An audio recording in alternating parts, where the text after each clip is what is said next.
আসসালামু আলাইকুম প্রিয় দর্শক, আজকের পর্বে বাচ্চাদের জন্য সাবুদানা দিয়ে দুইটি পুষ্টিকর খাবারের রেসিপি নিয়ে আপনাদের মাঝে হাজির হয়েছি।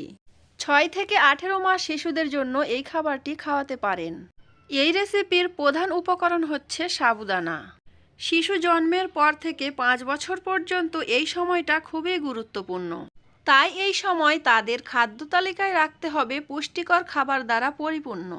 কারণ পুষ্টিকর খাবার থেকে আপনার বাচ্চা হবে মেধা এবং লম্বা আর স্বাস্থ্যসম্মত।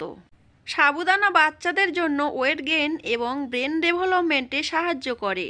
আমি এখানে আমার বাচ্চার খাবারের চাহিদা অনুযায়ী সাবুদানা ভিজিয়ে রেখেছিলাম 2 ঘন্টার জন্য। আপনাদের হাতে যদি সময় না থাকে তাহলে গরম পানি দিয়ে অন্তত 30 মিনিট ভিজিয়ে রাখবেন। সাবুদানার সাথে আমি 3টি খেজুরও ভিজিয়ে রেখেছিলাম। যখন সাবুদানাটা ভিজিয়ে রাখবেন অবশ্যই সাবুদানাটা ধুয়ে তারপরে ভিজিয়ে রাখবেন। আমি সাবুদানা এবং খাজুর দুইটা একসঙ্গে ধুয়ে ভিজিয়ে রেখেছিলাম। খাজুরের বাহিরের যে শক্ত পাতলা আবরণ আছে ওটা উঠিয়ে নিতে হবে, ওটা কিন্তু বাচ্চারা একদমই খেতে পছন্দ করে না। আর খাজুরের মধ্য থেকে বীজটাও বের করে নিতে হবে। খাজুর শিশুর মস্তিষ্কের বিকাশে সহায়তা করে। পুষ্টিগুণে ঠাসা খাজুরে রয়েছে ভিটামিন, আঁশ, ক্যালসিয়াম, আয়রন, ফসফরাস। খাজুর থেকে আমরা আরও পাচ্ছি পটাশিয়াম, ম্যাগনেসিয়াম এবং জিঙ্ক। মস্তিষ্কের বিকাশে প্রয়োজন হয় পটাশিয়াম, আর এই পটাশিয়াম অনেকটাই মেলে খাজুর থেকে। আমি এখানে খাজুরের বাইরের শক্ত আবরণটি উঠিয়ে নিয়েছি, তারপরে বীজটা বের করে নিয়েছি। এখন ইন্ডাকশন ওভেনে একটা পাত্র বসিয়ে দিয়েছি। ধুয়ে ভিজিয়ে রাখা সাবুদানাটা এখন আমি পাত্রের মধ্যে দিয়ে একটু নাড়াচাড়া করে রান্না করে নেব।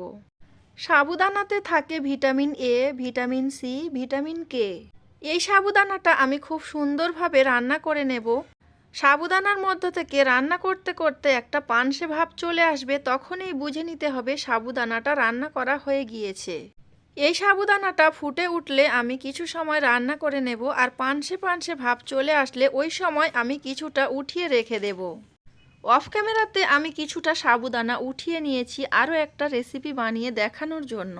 আর এই সাবুদানাটা আমি খুব সুন্দর করে রান্না করে এর মধ্যে আমি দিয়ে দেব সেই খোসা ছাড়ানো খাজুরটা।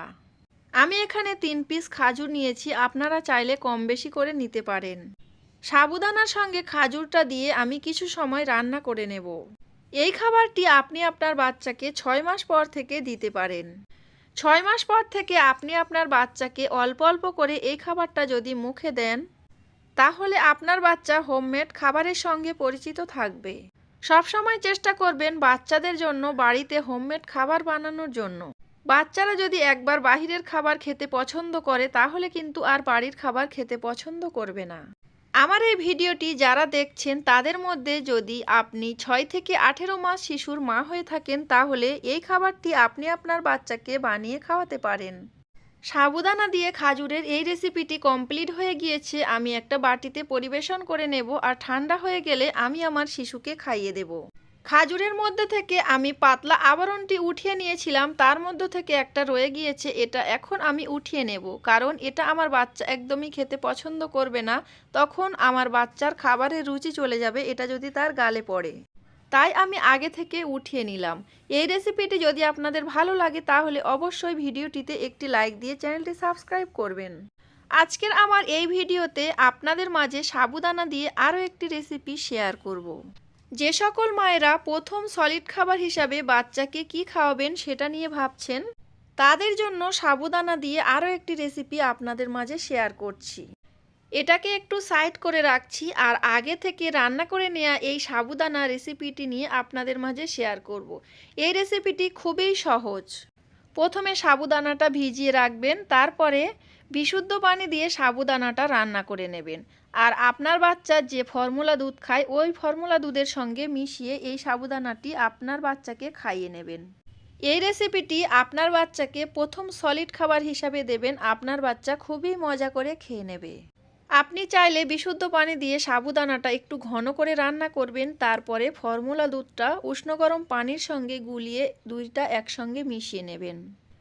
তখন তৈরি হয়ে যাবে আপনার বাচ্চার প্রথম সলিড খাবার। এই সলিড খাবারটি প্রথম খাওয়ালে আপনার বাচ্চা হোমমেড খাবার পছন্দ করবে। ছোট্ট সোনামণিদের সুস্বাস্থ্য কামনা করে আজকের ভিডিওটা এখানে শেষ করলাম। সবাই ভালো থাকবেন, সুস্থ থাকবেন।